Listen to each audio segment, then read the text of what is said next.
אז מה מביא איתו ראש השנה? רימון, חולצה לבנה, תפוח בדבש, ארוחת חג, ואת קריאת אחד הסיפורים הכי דרמטיים וטעונים במקרא, עקדת יצחק. גדולי האומנים ציירו את העקדה, היא מופיעה בפיוטי החג ובקריאה בתורה, אבל העוצמה של הסיפור הזה לא קעתה עם הזמן, והיא מזמנת אין ספור פרשנויות, אפילו היום.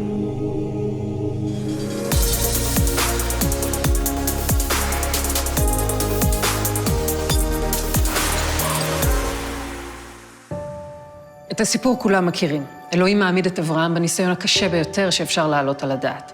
להקריב את חיי בנו במו ידיו. רגע לפני שאברהם שולח את ידו אל הנער, מופיע מלאך, אוחז בידו, ואייל מגיח בין השיחים. בפסל השינה והעץ שיצר האומן הגרמני סימון טרוגר במחצית הראשונה של המאה ה-18, מגולף בכישרון רב רגע השיא של סיפור העקדה. הדמויות מביטות מעלה אל מלאך השמיים, שמגיע בדיוק ברגע הנכון, ומציל את המצב. בכמה מן היצירות, כמו בציור השמן הזה מאמסטרדם של גבריאל מצו, מופיעות רק חלק מהנפשות הפועלות. הציור מתאר באופן קודר ודרמטי את הרגע שבו אברהם שולח ידו אל המאכלת ועומד להקריב את יצחק. מתחת לשמיים קודרים מענני שערה, שוכב יצחק כפות אל מזבח אבן, ומעליו עומד אברהם שמביט כמו מעבר למסגרת של הציור, ממתין לנס.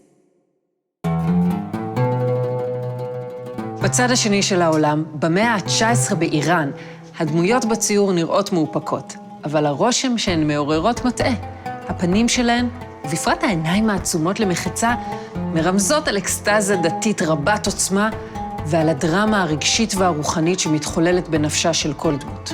סביב לראשם של יצחק ואברהם, שהאסלאם אימץ לחיקו כחלק מנביאיו הרשמיים, נראית הילה של אור נבואי, ולצידם דמויות שמימיות שמשתתפות באירוע. יצחק הוא הראשון שנימול בגיל 8 ימים, והקשר ההדוק ביהדות בין העקדה לברית מילה מתבטא באזכורן יחד, ברית אברהם ועקדת יצחק. זה כנראה גם ההסבר לקישוטי הסכין הזאת, שגולפה במאה ה-17 באיטליה. הסכין העשויה עץ, כסף ופלדה, היא בעצם סכין מילה שדמויותיהם של אברהם, יצחק המלאך והאייל מגולפים בה. בתחילת המאה ה-20, המבט על סיפור העקדה מופנה לדמויות אחרות. מרדכי גומפל, שעלה לארץ מגרמניה ערב מלחמת העולם השנייה, פיסל את היצירה ראש אייל כחלק מהשאיפה של אומנים שעלו מהגולה לגבש זהות ישראלית יהודית. אחת הפרשנויות שניתנה ליצירה קושרת אותה לעקדה. שיא הדרמה מאחורינו, ונותרנו עם ראשו של האייל, עשוי אבן מקומית שמזכירה אבן מצבות. שפתיו של האייל עם החיוך המרומז מייצרות הזדהות עם הדמות שהקריבה את עצמה רק כדי שיצחק ימשיך לחיות. אצל הצלם עדי נס הופך את הטרגדיה של המלחמה הנצחית לייאוש ממלחמת הקיום. הקורבנות ביצירתו של עדי נס הם אנשים שקופים, משולי החברה, מלוכלכים, אולי חסרי בית, פניהם מוכתמות והם מתפלשים בזבל. הילד ישן בשלווה, פני האב חרושי דאגה. העגלה שמשקפת את תרבות הצריכה היא המזבח, ופיסות העץ בתחתית העגלה הן חומר הבעירה.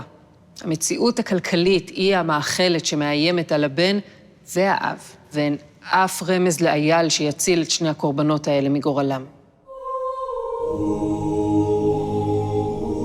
סיפור העקדה ממשיך ללוות אותנו, והמשמעויות החדשות שנקשרות בו תלויות בתרבות, באידיאולוגיה וברוח הזמן.